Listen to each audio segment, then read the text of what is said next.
jog your memory at all? Andy, what was on? No. Okay. We want to speak with you about that. It starts with a phone call no parent is ever prepared to make. A daughter doesn't come home. She doesn't answer her phone. And suddenly, normal explanations stop making sense. At first, it feels small. Maybe she stayed with a friend. Maybe her phone died. Maybe she just needed space. But as hours turn into days, hope begins to fracture. And every unanswered call starts to feel heavier than the last. In the early hours of a quiet Texas morning, 23-year-old Christina Morris walked into a parking garage in Plano and never walked out. Cameras caught her going in. They caught one car leaving, and then nothing. No struggle, no witnesses, no clear explanation. What followed wasn't just a search. It was a slow, agonizing unraveling of trust, memory, and truth. A case built on minutes that mattered, phone signals that vanished, and one question no one could escape. What really happened in those final moments? Tonight, we're going back to the beginning, to the night Christina disappeared, the people who were with her, and the quiet details that turned an ordinary weekend into a mystery that haunted Texas for years.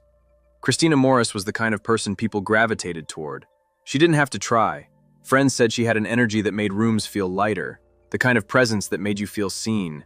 She was 23 years old, recently graduated, and finally beginning to step into a life she had worked hard to build. North Texas was home, a place of wide highways, glowing city lights, and late-night parking garages that felt safe enough to walk through without a second thought.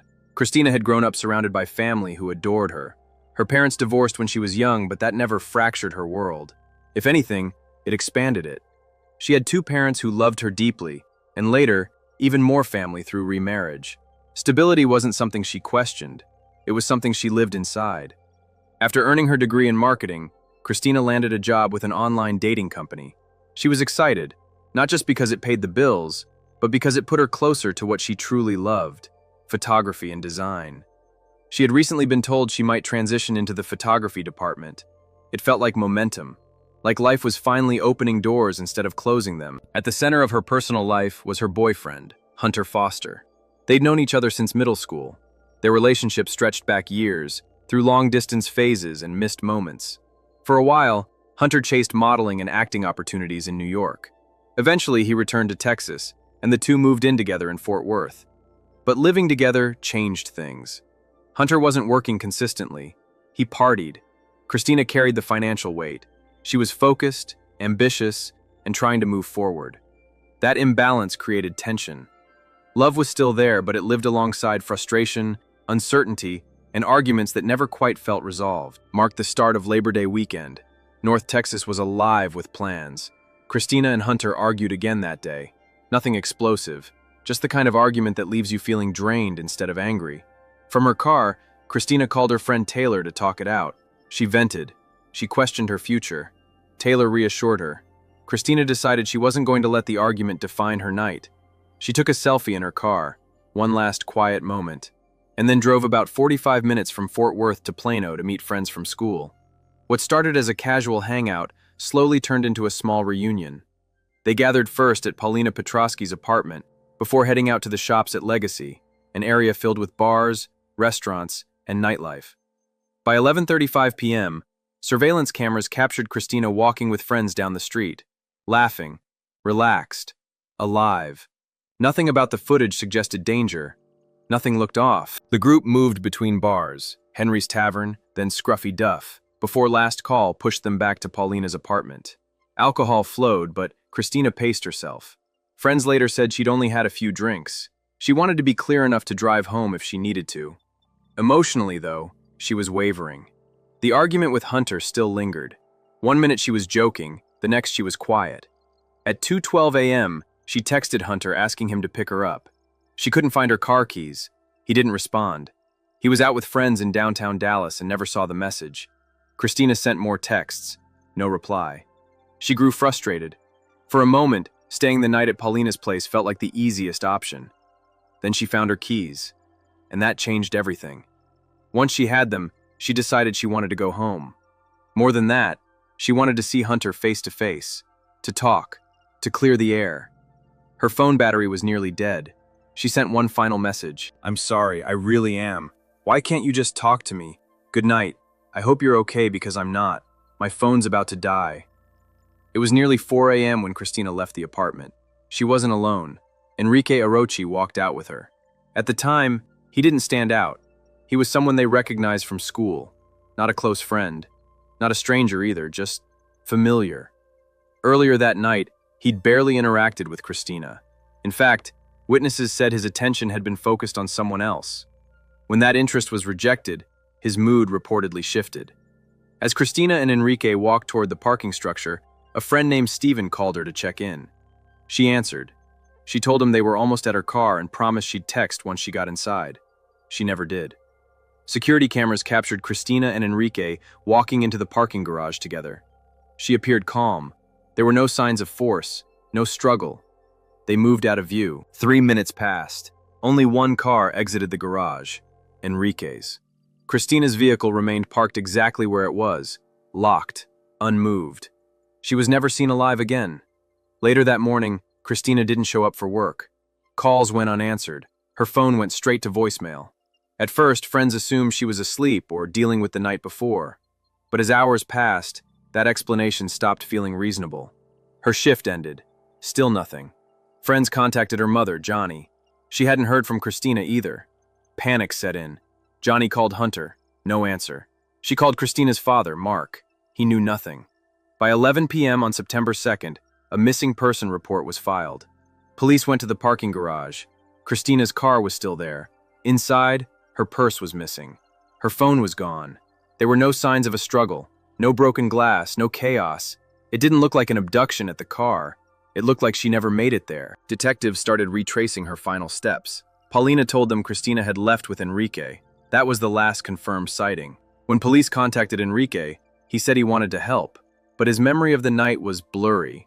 He claimed he'd consumed large amounts of alcohol, taken Adderall, and smoked marijuana. He said he sometimes blacked out when mixing substances. According to his initial statement, he and Christina walked part of the way together and then split up near the edge of the apartment complex. He claimed she went in a different direction. Surveillance footage proved that wasn't true. When confronted, his story began to change. He suggested maybe their cars were parked near each other. Maybe that's why they walked together. Maybe he forgot where he parked. Maybe he moved his car earlier and didn't remember. Investigators noticed injuries, scratches, bruises, busted knuckles, a mark that resembled a bite. Enrique said it all came from fixing his car. Later, he said it was from a fight. He couldn't explain with whom. That same morning, before going to work, he stopped at a car wash. Cameras recorded him standing still for an unusually long time, staring into his trunk before carefully cleaning it. Not rushed, not distracted, methodical. Cell phone data added another layer. After entering the garage, both Enrique's and Christina's phones connected to the same towers for more than an hour. At 4:56 a.m., Christina's signal vanished forever. Enrique's phone continued moving, eventually returning home. Despite everything, Enrique denied harming Christina. He was charged with aggravated kidnapping. He pleaded not guilty. 4 years later, human remains were discovered in a rural area near Anna, Texas. They belonged to Christina Morris. Her cause of death could not be determined. Enrique was sentenced to life in prison, and to this day, he has never explained what happened during those 3 minutes in the parking garage. As the investigation deepened, detectives realized this case wouldn't hinge on a dramatic confession. It would hinge on patience, on timelines. Police revisited everyone from that night, again and again. Friends, party guests, co-workers. They mapped Christina's final hours minute by minute, and every path led back to the same place. That parking garage, that 3-minute window, and Enrique Arochi. Phone records confirmed what surveillance hinted at.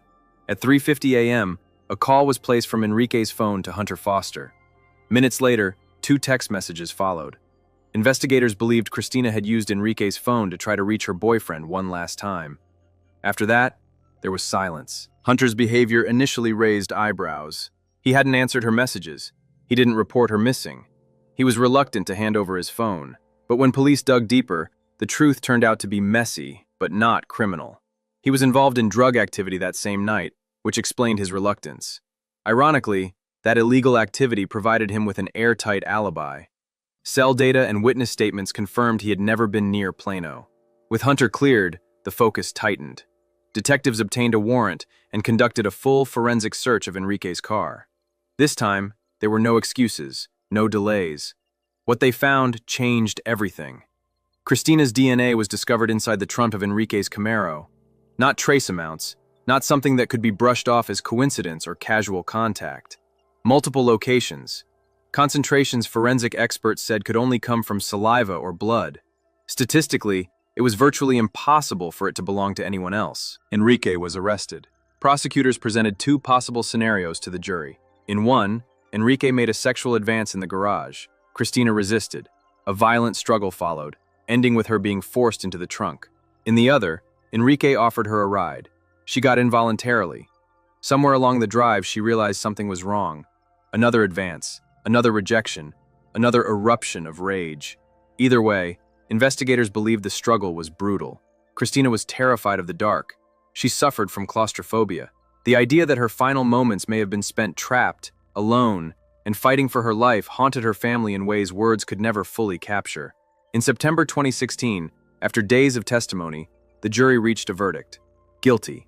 Enrique Arochi was convicted of aggravated kidnapping, a first-degree felony. The judge sentenced him to life in prison. As victim impact statements were read, family members described a man who showed little emotion. Some said he smirked. Others said he looked away. But the conviction didn't answer the question that mattered most. Where was Christina? For years, her family refused to stop searching. Her father walked fields alone, rain or shine. Her mother left her job to dedicate herself fully to finding her daughter. She called Christina's phone daily, left voicemails, posted messages online, as if Christina might somehow hear them. 4 years after Christina disappeared, construction crews working in a rural area near Anna, Texas, made a devastating discovery. Human remains, pieces of clothing, a skull. Forensic testing confirmed what the family had both feared and prayed for. They had found Christina. After so much uncertainty, she could finally be brought home. Her exact cause of death could not be determined due to the condition of the remains. No additional charges were filed. Legally, the case was over. Emotionally, it never would be. Enrique has continued to maintain his innocence. He claims the DNA was cross-contaminated, that evidence was circumstantial, that he is serving time for something he didn't do. Appeals have been denied.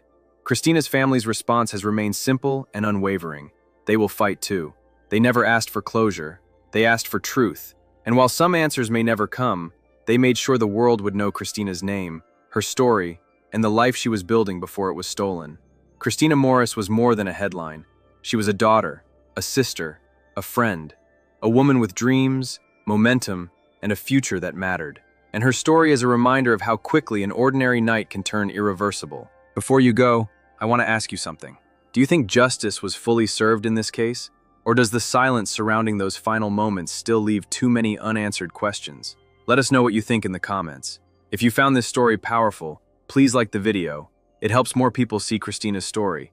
Share it so her name continues to be remembered. And subscribe for more deeply researched true crime stories that center the victims, not just the crimes. Thank you for watching.